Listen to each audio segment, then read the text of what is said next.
Let's talk about it.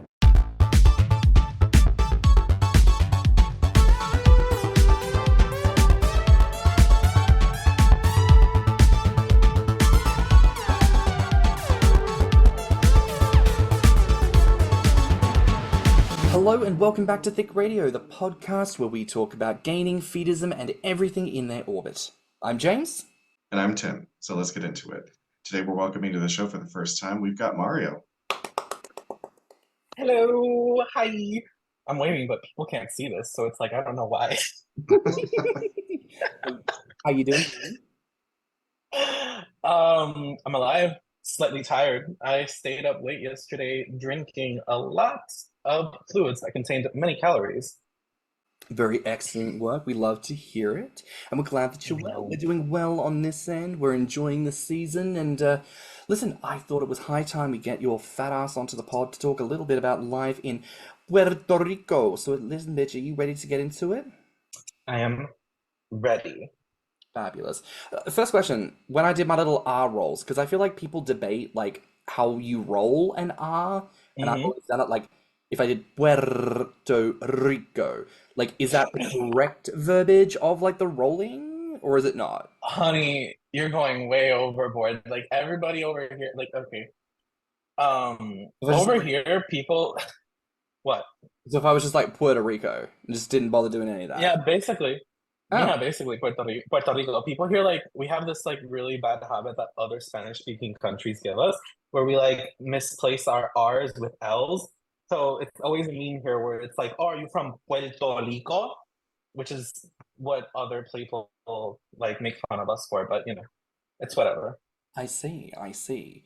Well, listen, this is part of what today is all about. It's a cultural exchange, doll, learning about how you do what you do and how it all intersects. So listen, to kick things off, tell us about Puerto Rico. Tell us, what is the day-to-day culture like in Puerto Rico?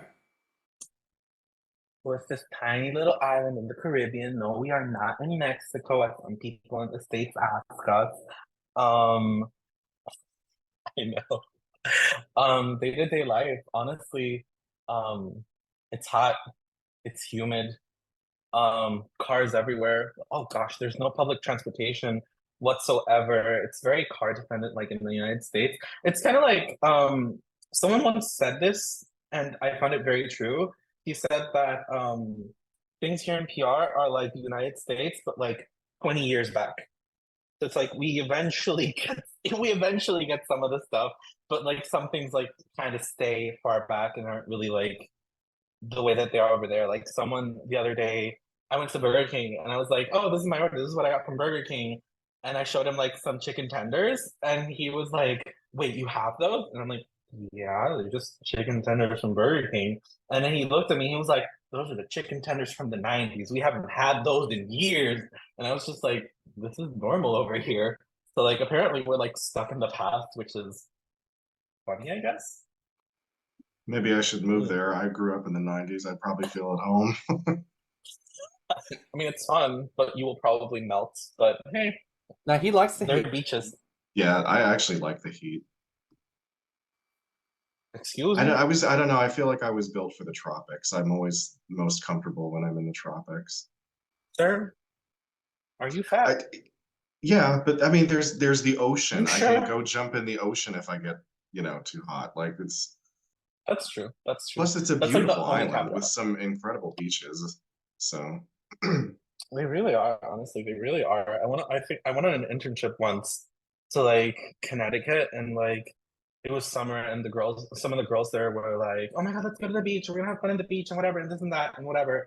We went there. I looked at the beach, and they were like, "Oh my God, it's stunning. It's beautiful." And I'm like, "Bestie, this ain't shit compared. This ain't shit compared to what we have back home." To be fair, Not to brag.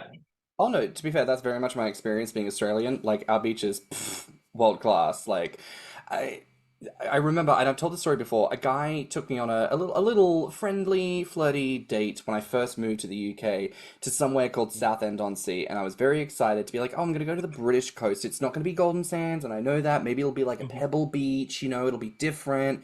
Get into Oh, cute. You know what I mean? Like, it doesn't have to be Mm-hmm. Golden Sands. Like, if I can get into like the environment and feel like, oh, this is like a cool beach for like the location that I'm at and vibe and do all that, then that's great. Mm-hmm. But man, Yeah, I totally get the idea. it was like sand and slime, and it was nasty. And do you want to know what's come out in recent years? Is that waste companies dump raw sewage like directly into the ocean here, and the government don't have to do anything about it. So I thought I was being like cunty but true but funny when I said to the guy, "Oh, it just smells like shit here." No, it turns out there was just an open sewage pipe pumping the slime into the ocean, and it was just like snaking its way across this like gritty sand. Bitch, what is this? The 1960s? God, the 1760s is fucking. I don't even know. I don't even know. What the fuck? That's so ew. Gross. Yeah, that's like not it. No, no, thank you. No, thank you. No, I do miss No. back home. But listen, beaches in Puerto Rico, like, okay, so the lifestyle I'm guessing is very like as you say, kind of 10, 20 years beforehand, but probably very tropical based, probably very culture. Like in Australia, like especially in the height of summer, it's very Hmm. you don't do much. You do like you could, but you're fucking crazy. Like we have air conditioned housing with tiled floors, and like a lot of the outdoor entertainment areas, people have got like inbuilt like sprinkler misting systems that actually help you Oh, to. that's not a thing. That's not a thing here, Mama. Like, Oh, that's it not is. a thing here. Like, fans with sprinkles and waters and mist and that sort of shit. That's no, no. Like, you will raw dog it. You will raw dog the heat. You're gonna raw dog the sun. You're gonna raw dog it all. But like, but it is very that. Like, I will say this. Like, it's very like every time there's an excuse, go to the beach. Like, especially like in uni, anytime we would have like a day off, or anytime we would have like a strike would happen and like they'd call off uni, people would always be like, oh, to the beaches. And like you will always find people in the beaches drinking beer and playing dominoes, which is honestly really fun and cute. But it's like honestly blessed because it's like over here it's really like I can't think of any point in the island where you're never like, let's say what, 40 minutes away from a beach, unless you're like in the middle of the island, like the really mountainous and like rural areas. And at that point, it's almost like maybe what, an hour and 30 minutes, but it's not like actual like distance. It's more that the roads are so like windy and shit that like it's hard to get there, but like you're never far away. And even if you're in the center of the island, you could just say fuck the beach and go to like the inside of the island, which is typically like very cold and has like rivers and like all these cute little like nature ponds. I don't know how you say it, but like PR has like the center of the island is very like rainforest-y because we do have a rainforest too. Like love. Yeah, like a rainforest is just a tropical forest, and again, similar to Australia, with the tropical rainforest of Queensland, it's a beautiful, humid, strangely cool place to be, but then, it's like how the system works, it's good stuff. But like I love learning this about PR, but what would you say is like the biggest misconception that people have about PR? Mm.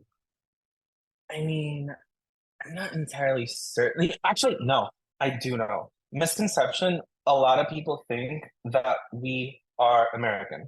Like, like they think that, oh, we're a state, or since we're a territory. Like everyone here, technically, we have American citizenship. I have my American passport. It says that, like, I'm from the United States of America and all that jazz. But like, I have found this out recently, having in uni, like I have a lot of my cohort are people from Colombia, Peru, and so they have a different perspective where it's like they don't necessarily see us as fellow Latino. They're like, "Oh, you're American," and when I was called like American by one of my cohorts, I was very kind of shocked. I was like, "Excuse me, like, no." It's like I feel people think we're American, but we are very not. We don't see ourselves as American. Like our culture is very different. Our identity is very different. Like it's not it. Even though a lot of people want to be part of the United States, but it's like we're not. you know? And it's weird, I guess. I don't think I've talked about this sort of thing with like a lot of people. Like I have friends across like different places and whatever, but we haven't really talked a lot about like how they view PR and whatever. They just go like, "Oh, pretty beaches and like good food," and I'm like, "Yes."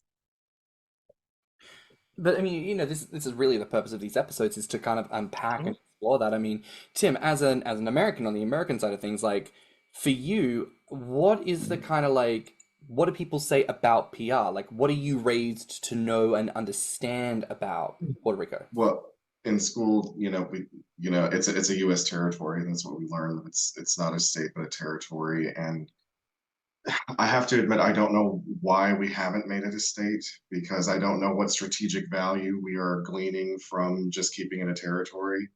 Um, and as far as what people say about Puerto Rico, unfortunately, because I've been around a lot of really narrow-minded white people most of my life, they don't say nice things about it.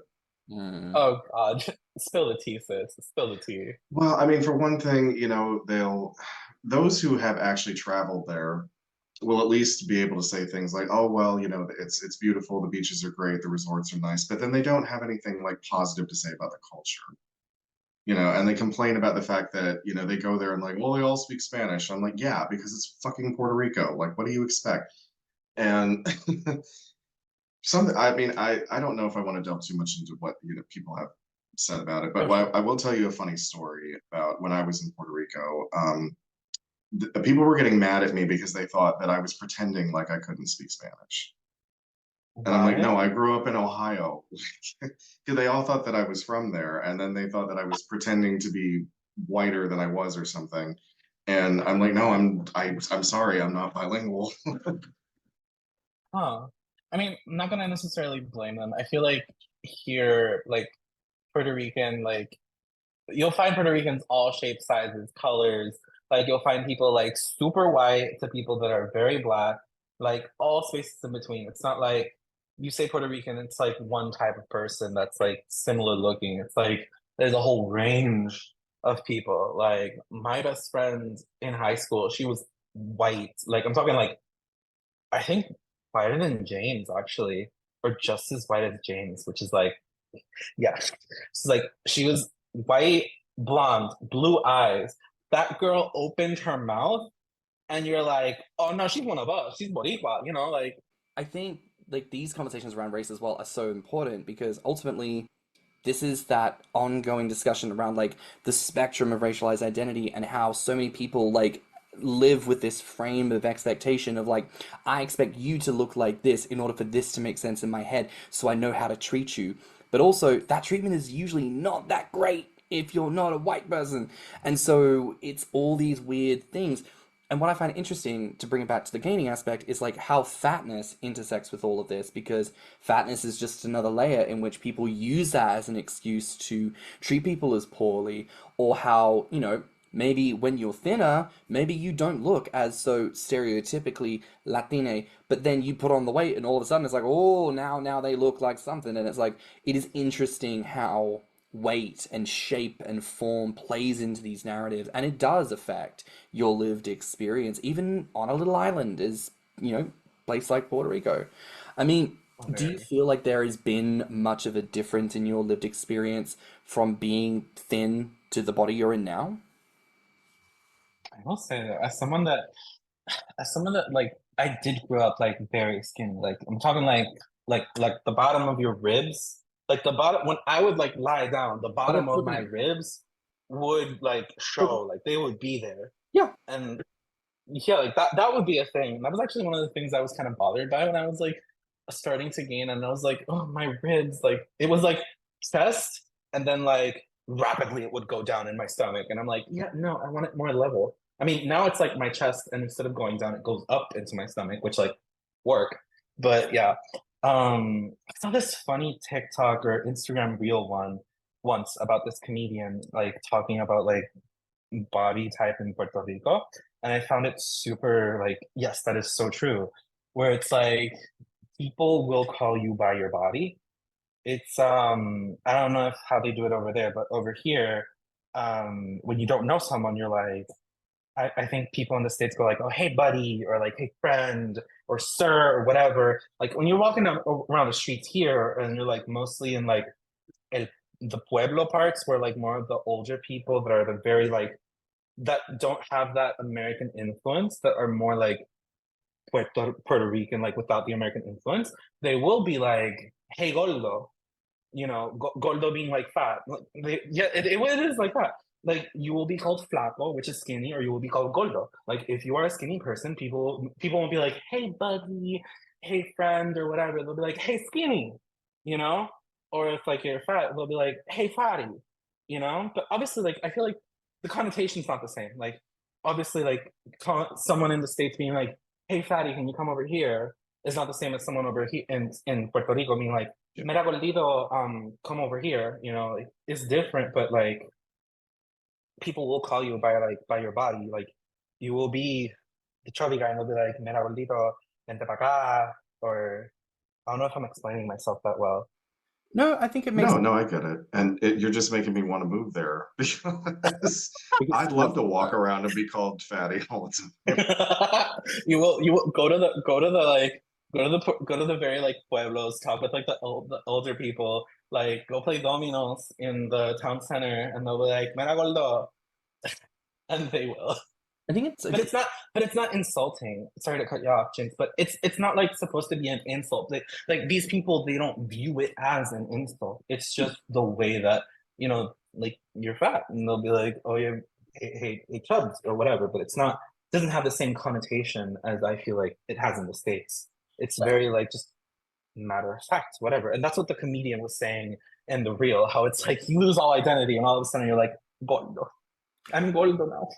well, all I was going to say was, we've had this conversation on the podcast before, and in certain, East Asian regions and Southeast Asian regions, it's a similar conversation point. Like it can be tricky because people these days obviously feel a certain type of way when they get called that. But also, in Asian vernacular, in many instances, to be like, oh, you've gained weight. Oh, you look fatter. It doesn't necessarily carry the connotation of a negative per se. It's an observation and it's a way to intro a conversation. And obviously, there are going to be layers of experience on top of that. Systemic fat phobia is everywhere, culture is everywhere. So I think it's really cool to know that this sort of delineated idea of insult, when, maybe sometimes it's a bit more matter of fact, isn't just in one part of the world, but again, it's across the world. And you were saying, obviously, it's like, you go to certain areas and people maybe are a bit more like that with the language. But what is it otherwise like in PR when it comes to things like, being fat, gaining, body positivity? Like, what is that narrative and structure and culture like? I'll be honest with you. I am very like I am very like hermit. Like my friends will like make fun of me and they will be like, this is something I'm gonna call out at many points probably. But like my friends will call me out and they'll be like, do you live here? And I'll be like, yes, I live here, but usually my routine is I will be in my apartment, I will go to uni, then I'll come back to my apartment, I'll eat, I'll study, I'll watch Drag Race, maybe game a little bit, and then do it again. So it's like gaining like body positivity and that sort of thing. I don't think that's like much of like a talking point as it is like in the States. Like at least I don't see it that much. But then again, like I feel like I'm not that great of a source when it comes to that. I feel. But But then, people don't really make a big deal about it, I feel. yeah, but then do you feel like, because people used to say this about Australia, they're like, oh, the obesity percentage is higher than America. And I was like, Mhm. where the fuck are these fats? Like, I don't know where the fuck they are. They're certainly not around where I am. And it's like, Mhm. there's only 30 million people in Australia now. Like, when I was growing up, it was only 20 million. So it's like, Mhm. oh, the majority of people are fat, apparently. It's like, well, no, that's like fucking one for every 50 compared to America and the UK. Mhm. So, like, I'm not going to ask for like a specific number, but like, would you say there's more fat people than thin people in Puerto Rico? Gosh, I'm gonna say that I think that there are definitely like chubby men, like people are chubby here. Like men do got like the dad bods and whatever. Women like are women, like people say it a lot. It's true, women here are thick. And it's not like, and it's not something that's frowned upon. Like it's very like normal. It's not very I guess the skinny culture that is in the States with like women and stuff, where it's like you have to be you like super stick thin and whatever. Like it's normal here for people to be chubby, I guess. Like it's completely normal. And it's like, I guess part of the reason why some people like objectify people from here, which like whatever, I guess. I mean, I definitely get that sense because when I came to the UK, I was giving myself whiplash. I was like, there's bears everywhere. There's straight men's that look like bears. God damn, they Hmm. everywhere here. And you get used to it. But I notice it when I go back home. People are a lot thinner. The health craze really takes hold in Australia and has it in a bit of a vice. Oh, really? So there's a lot more divisiveness in that conversation. It's a lot harder to push on, I suppose. But like Hmm. I think you do notice when you go to these places where there's more like fatness around in general. Like I have felt more comfortable like being out and being fat in the UK than I did in Australia. Not because I felt particularly ashamed, but I certainly felt a sense of like if I gain here, like the likelihood of finding a Hmm. partner who's a civilian who's chill with all this, way lower than over here in the UK. Like there are bears here that are fully aware of gaining, and it's not their thing, and they don't do it, but they're just like, hey, chill. Y'all are going from twinks to bears. We're not complaining. We like our bears. Uh, so it's cool to Work. see that difference. Um, yeah. I don't know. I find it interesting just to think about things like that. Like, what about the resources, though, when it comes to being a big bitch? Like, is it easy for you to find clothes in your size? Or, like, I don't know. I suppose, like, Puerto Rico, it's a Caribbean island. Like, I'm Mm. imagining cruises would go there. So it's like, I think of the typical geriatric American who's on a cruise. It's like they're probably going to need, like, wheelchair. But you know what I mean? They're going to need, like, wheelchair access or, like, a motorized scooter. Like, is there a lot of that in PR? Is there a lot of big clothing in PR? Oh, accessibility, mama, no, no. There's not a lot of accessibility here in PR. Like at least a lot of the public buildings don't have a lot of accessibility and that sort of thing. Like at my uni, one of our elevators was broken for like what, 3 years? 3 years straight. And like during that time, we had like a friend of mine fucked up his knee, so he couldn't like go up the stairs. So it's like, whoop, he's gonna go to class, you know? And we have like there's like a chairlift for people that are like in wheelchairs or whatever outside my building. That shit doesn't that shit doesn't work. So it's like accessibility wise, no. Clothing wise, I don't go for a lot of clothing. I feel like recently I used to be an American Eagle girly, and I feel like I just started reaching the point where it's like, yeah, I can't continue to like, get my clothes from American Eagle. Like my second, God, this sounds this sounds kind of embarrassing, but I would get clothing from Costco because work. And I feel like I'm slowly getting to like the top end of Costco. I'm not entirely sure. I need to like double check. But I do remember like going to Marshall's recently and like looking for like 2XL clothing and stuff and like barely finding anything. And I was just like crying on the inside because I was like, where are the fat people clothes? No. I mean, I did get to take some really cute pics in the changing room though. So, yeah, Listen, it all balances out. I mean, exactly. it's a conversation we come back to as well about like online retailing because I feel like everyone ends up Mhm. finding like, oh, these are the places that I like to go. These are the kind of clothes and styles that I like, and it makes us feel real cute. Everybody out there, let us know what your favorite retailer is because I feel like we end up having this conversation every time we talk about people, but like we just need to start coming together and like compiling this shit. Like, if there Please. is Yes, do. people are like, oh, I only have my one option to get clothes up to a certain size. And if you like them, that's great. But also, like, I'm a child of capitalism. I want choice. I don't just want one store that I could go into for clothes. I would like several. And you know what? If you specialize in work gear, if you specialize in swimwear, if you specialize in like outdoor camping bullshit, it's like, great, now I know where I need to get my fat bitch shit for the respective things. And because you specialize in it, there'll be more options rather than when I was growing up and we would buy clothes from like Target or Big W in Australia, and it's like if I needed a speedo for swim class, it's like all you have is like the speedo like block color brand. Like there's nothing cute. You don't get to like have style. You just get Mhm. whatever is available to you, and it's minimal. I don't know. I want there to be more things. Um. So Tim, are you still moving to Puerto Rico? I don't know about moving there. I definitely want to go back. The food's really good. Oh, when you came here, did you try mofongo?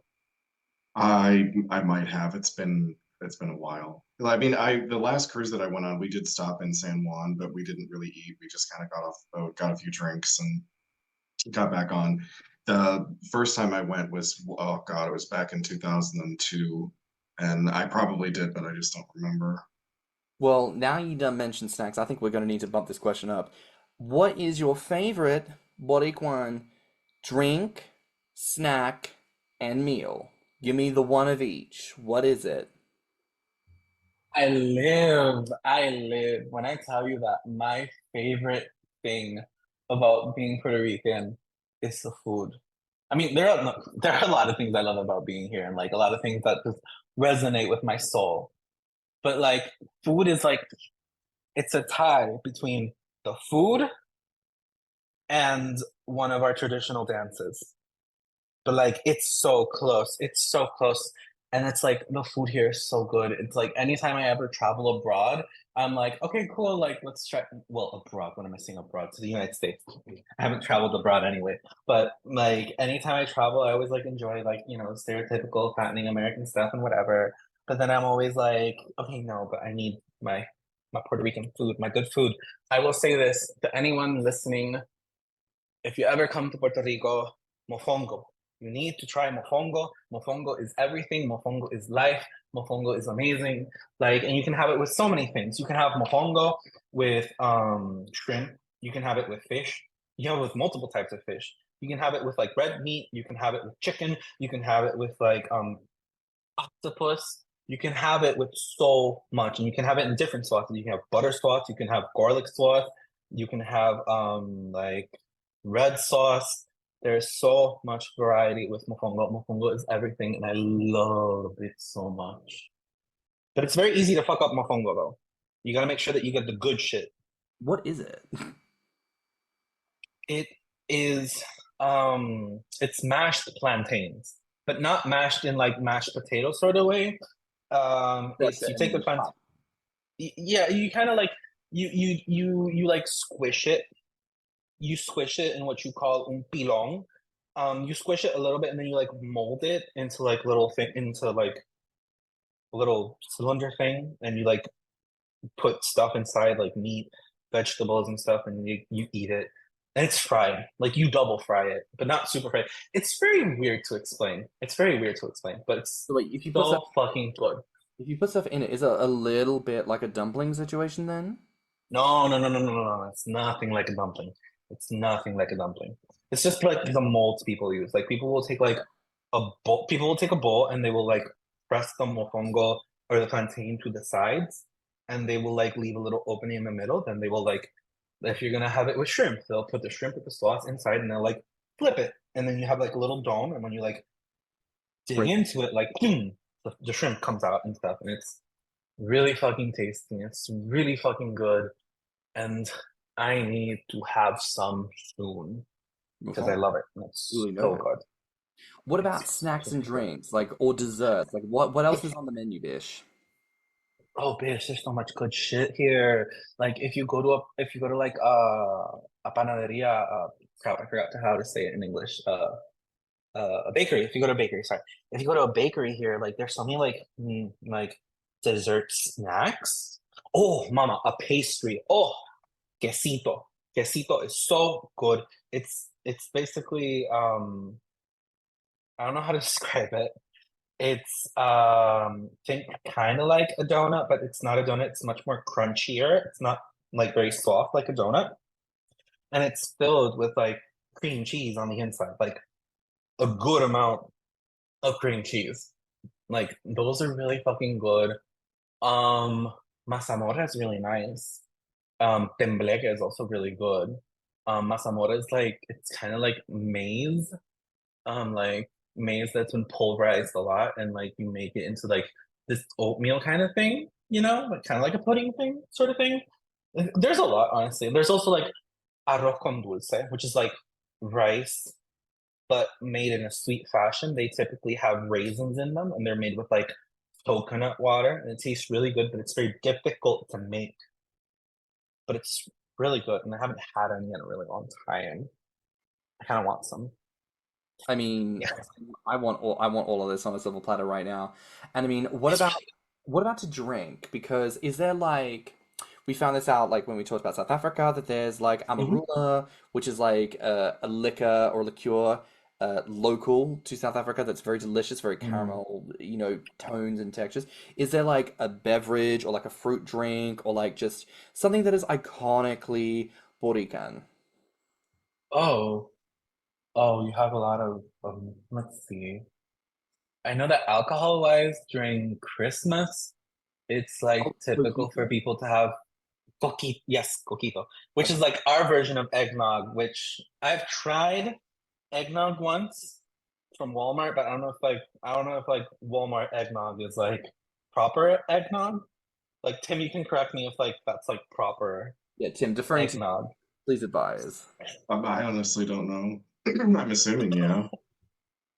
No, no, I just say it because I know that like at least for me, it's like some foods from here, if you get them from like the big chains, sometimes it's not the same, you know? So it's Uh, like I don't know if eggnog will be like well, I don't know if Walmart eggnog is the same as like homemade eggnog or whatever. oh, I've never made eggnog myself, so I wouldn't Oh, know. Yeah. gotcha. But coquito here is like Puerto Rican eggnog. It's really fucking good. I love it. It's like very coconut based, like the drink, like the name suggests. And typically, like, you know, you get it like the non-alcoholic type and you get the alcoholic type. And the best coquito is the one where it has enough alcohol that you can slightly taste it, but it's not overpowering. And that's the most dangerous coquito because it tastes good and you can just keep drinking it and drinking it, drinking it. And by like your third glass, you're already like three sheets to the wind. I mean, not that much, but like coquito can be strong. Like it's really fucking good. Another one that people make is called pitorro, which is like kind of our equivalent of moonshine, if you want to call it that. But I have not had much experience with that really.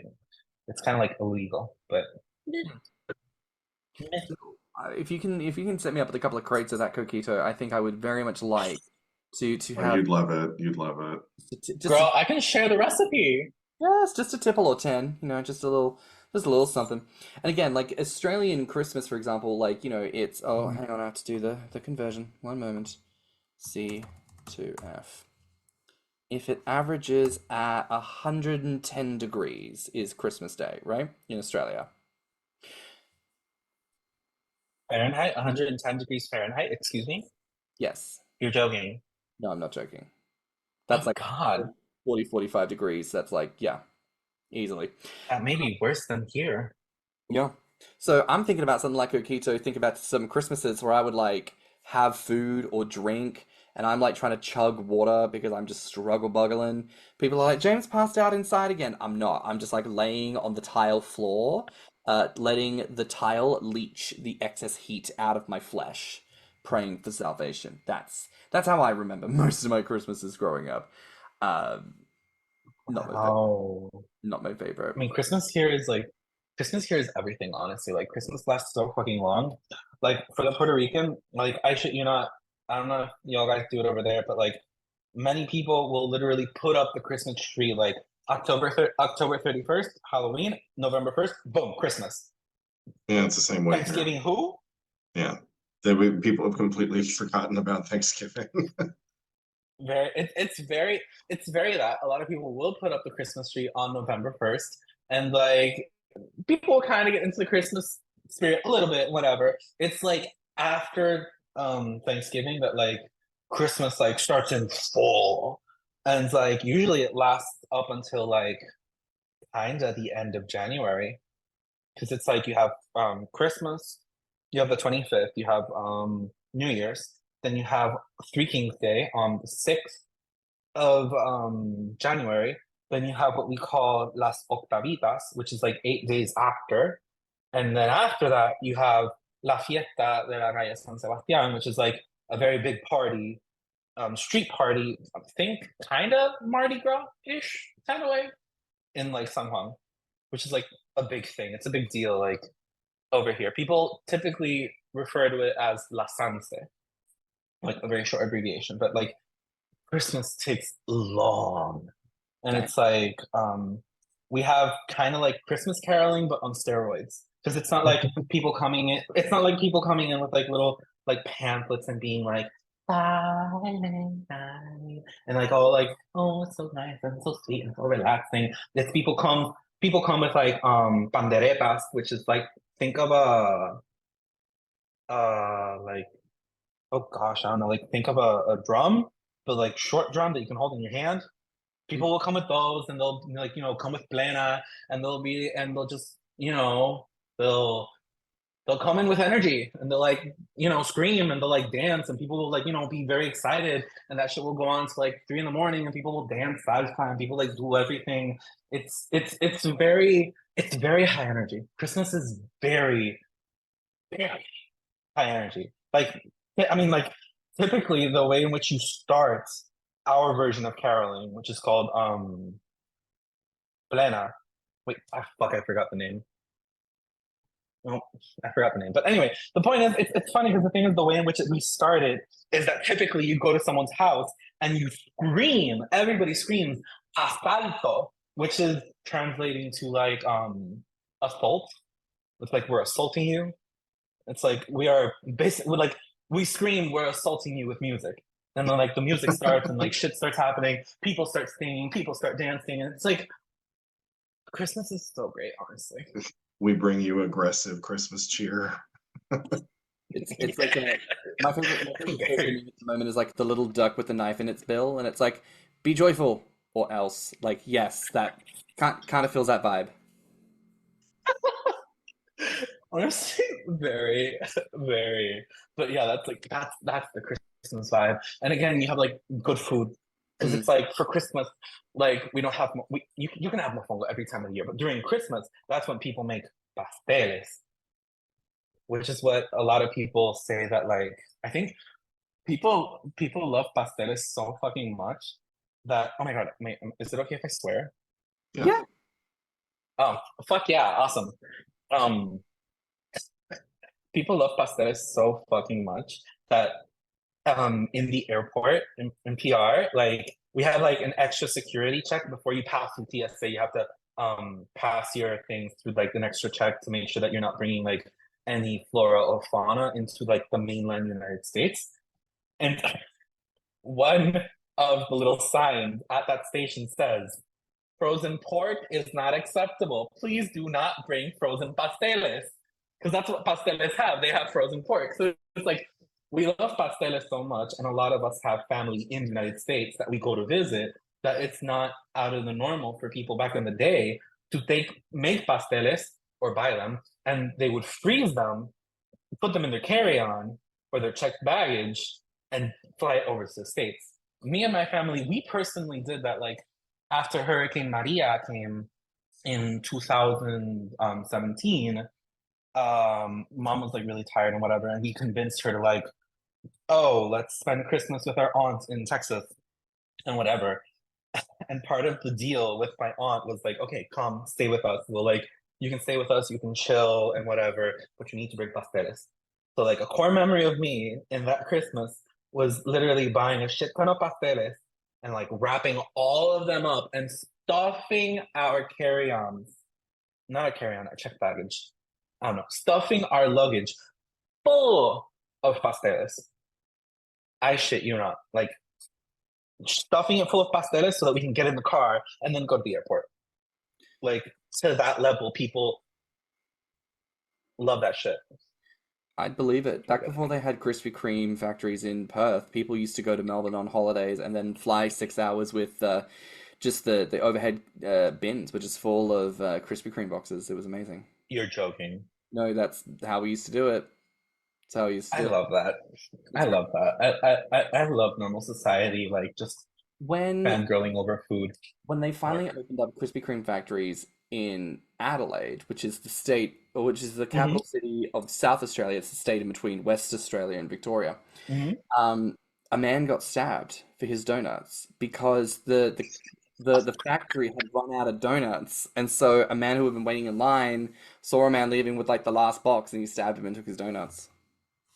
Where's his body, James? The family wants to know. They need closure. It's been a long time. I think that it's about time that you let them know. Oh my god, are the Krispy Kremes in the room with us right now? Oh my god. Were they worth it, James? Were they worth it? They were worth it.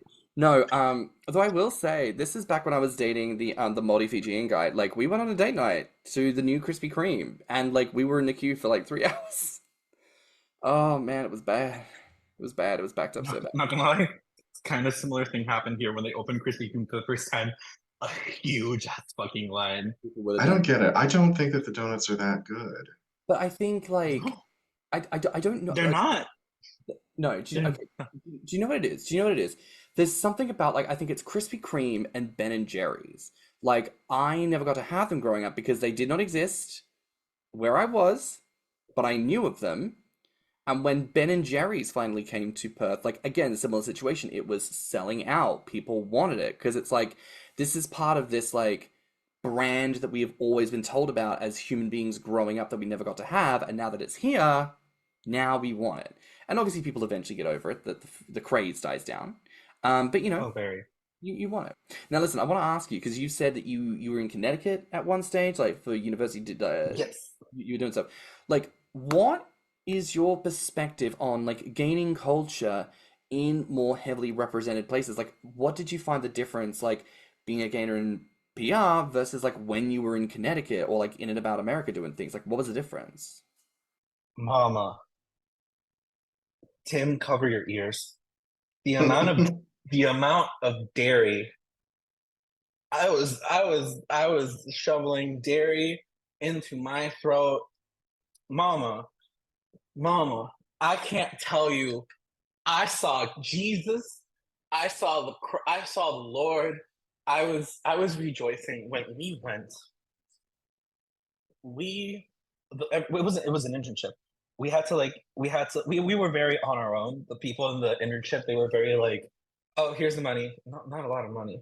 And like it was kind of like a big school with like big name. They could have given us more money. That's the tea. But anyway, um, they were like, here, have money, go fend for yourself. So we were like, oh, we take the bus. We're gonna go to a Walmart that's nearby to get some groceries or whatever.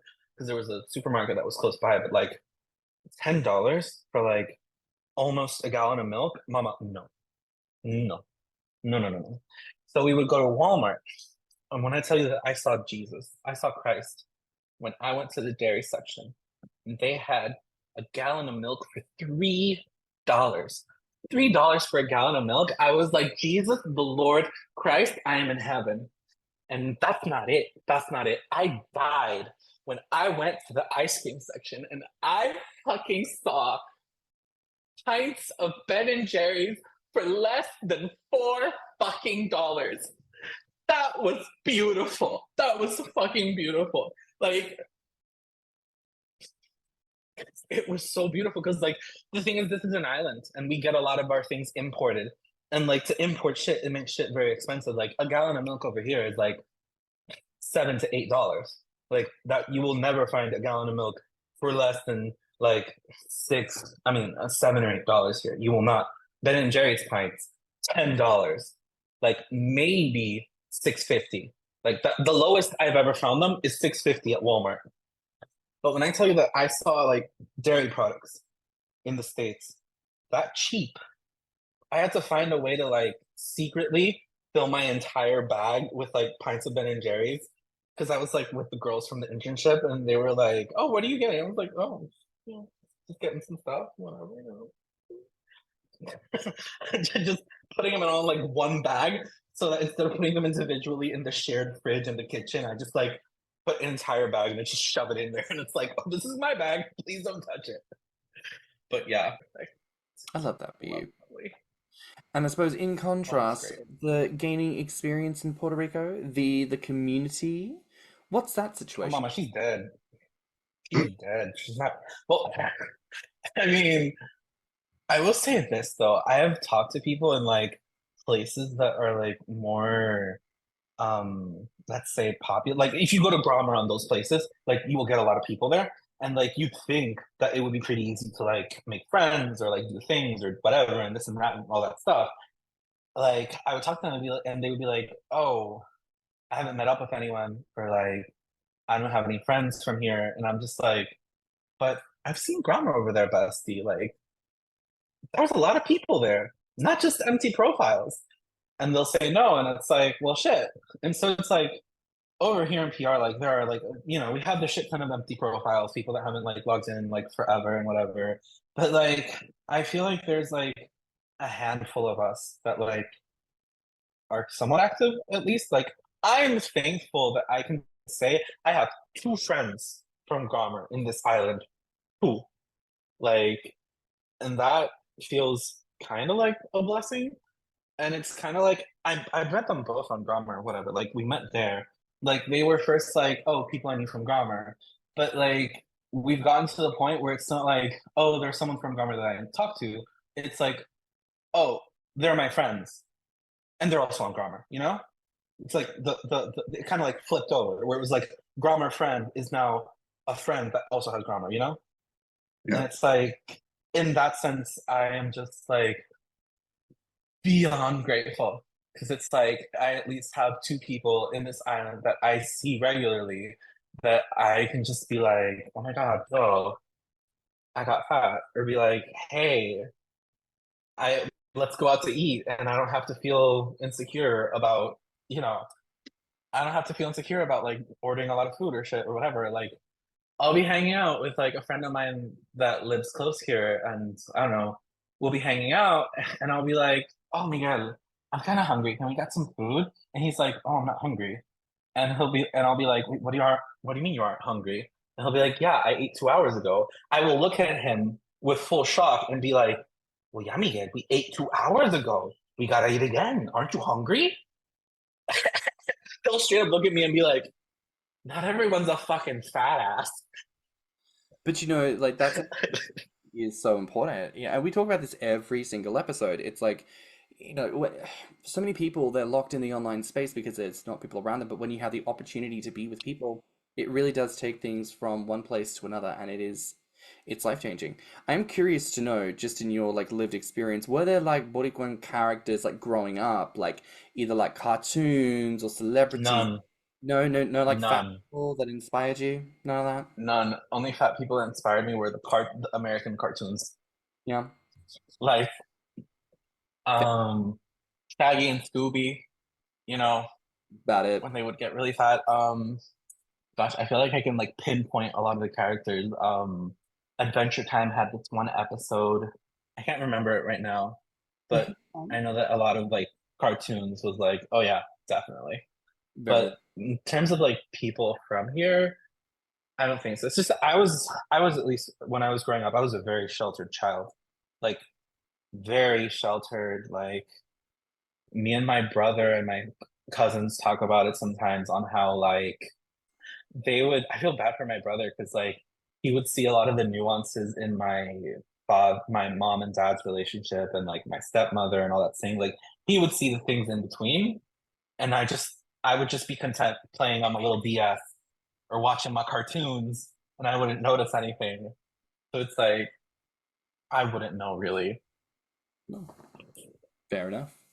I mean, I want to ask about the language stuff because I know you said like, oh, amongst the Mhm. older generation, there's like specific words. Do you feel like there is like a parlance in like Spanish that you would say if you wanted to compliment like a thick guy on his body? Like, is there a way? Because obviously, like gordo, yes, we are Mhm. familiar. But is there something that has emerged in the Puerto Rican scene that you all like to phrase and call one another? I don't think so. No, I'm not just entirely certain. I just mean, like the I'm gordo. going to. I maybe I don't go out that much. I don't go out that much. I mean, this weekend I may be going to like a bear bar for the first time in here because it's like Pride and stuff, and a friend of mine found it. One of my friends from one of my friends that is on Grommr found it, and he went there and he told me he had a blast, and he was like, "You gotta come with me." So it's like maybe after like this weekend I'll actually have something, but honestly, I don't think so really. Other than people calling you like osito, just like we have the diminutive, like words can end in like ito or ita. You want to make it like extra cute or whatever, I guess. Nice. I like that. And obviously, you mentioned like in terms of community in PR, it's like it's not really existent. It's just kind of like you and your friends. Normally, we throw out that question. It's like, well, what's the biggest change you want to see in your community? And it always feels Mhm. like the answer is like just more people, more engagement. So let me pivot and let me ask you this: like, what would a thriving gainer community in PR look like? Like, what would you all be getting up to? I I really don't know. Because like I have my friends and like obviously like obviously there are like more people on Grommr. I know there are some people that like post more and whatever and all that stuff. And it's like, well, just because we live in the same island doesn't mean that we're all gonna be like super close besties and we're all gonna talk and get along and whatever. And that's like that's fine. Like you're allowed to like not get along with people or whatever. I'm not entirely certain, if I'm being honest with you. Like me and some of my friends, we've talked about it and we're like, oh, maybe we should like do a little like gainer day at the beach. Like we can get some of the people that we know from the island that we don't really like talk to a lot and we can be like, hey, let's just go to the beach one day. Let's just hang out and like that sort of thing. Not I mean, I'm not entirely sure, honestly. It's one of those things where people like complain about it or whatever, and when they're asked to like, okay, so how would you change it? They just go like, oh, I don't know. I feel like that's very my response right now. You know what? Less blank profiles. Less blank profiles. That's what I will say. Stop with the blank profiles. If you're not going to use it, delete it and be done with it. Just post and stuff, you know? I like that. And you're More, more than just a torso. yeah, more faces, more people. I like that. So, Yeah. as a last question here for the interview, I want to ask, what is like the biggest question about Puerto Rico that you want people to ask? And what do you want to tell people about Puerto Rico? We are more than just an island with pretty beaches. If you come to visit, we are more than just El Viejo San Juan. And a lot of people here care about the island. If you're gonna be here, I guess maybe be more respectful of, you know, the people that are from here, their struggles and whatever. Currently, like, I don't want to get into politics or whatever, but people fear Puerto Rico becoming like kind of like what happened to Hawaii, where Hawaii started getting very like, oh, the resorts, the this, the that for the tourists, and it's like, yeah, okay, great, it's fine, but like people live here, like this land you want to make a little casino in, a little resort, a little beach or whatever, little cute little resort or whatever, like people have lived here their whole lives. People have like that's the beach where people go to when they want to like cool off or whatever, you know? I mean, I've loved learning about Puerto Rico from you today, and I've loved getting a sense of, somewhere that I've never been, and, I think much like every other culture app, it's wonderful to kind of walk away with this little packaged knowledge of, it's a place that is wonderful. It is known for great things, but there are more great things than people even realize, and people need to take time to invest in those wonderful things. You're there, at the very least for now, and there are For now, the whale population of Puerto Rico, it's going. It still has it, as my friends like to say, those fuckers. exactly, They're going to the beach, and I just know that when we go to the beach this weekend, they're gonna be like, "Oh, she's serving whale." I'm just gonna be like, "Fuck all of you." Yeah, you're gonna go for a swim and then you're gonna try to get out of the water to come back. No, no, like Peter's gonna show up. Like you have to stay. Like, and then you'll be like, woo, and like flop back in the water or something. I'm gonna start being like Dory and just being like,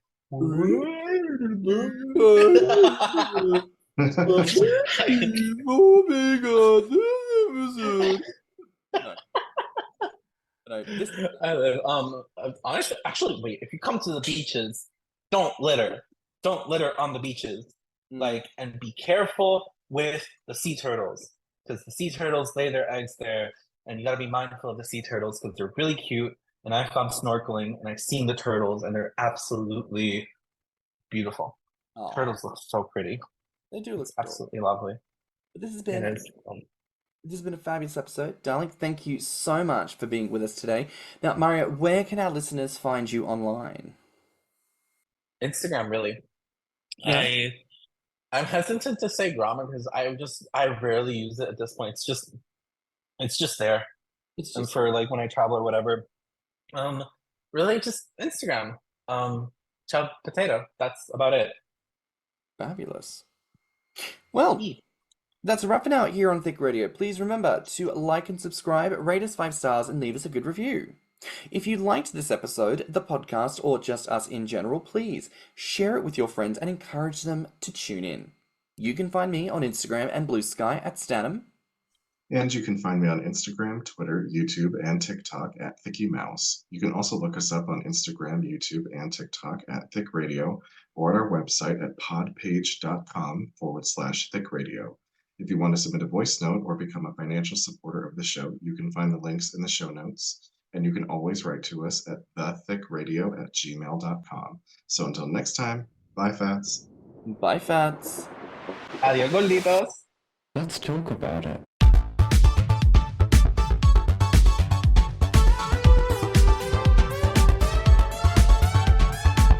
Thicc Radio is a Patreon and Enter app podcast produced by Stannnum and Thicc. Mixed and mastered by stannnum. Our artwork is provided by Lokitu. Our theme song is provided by Spotify.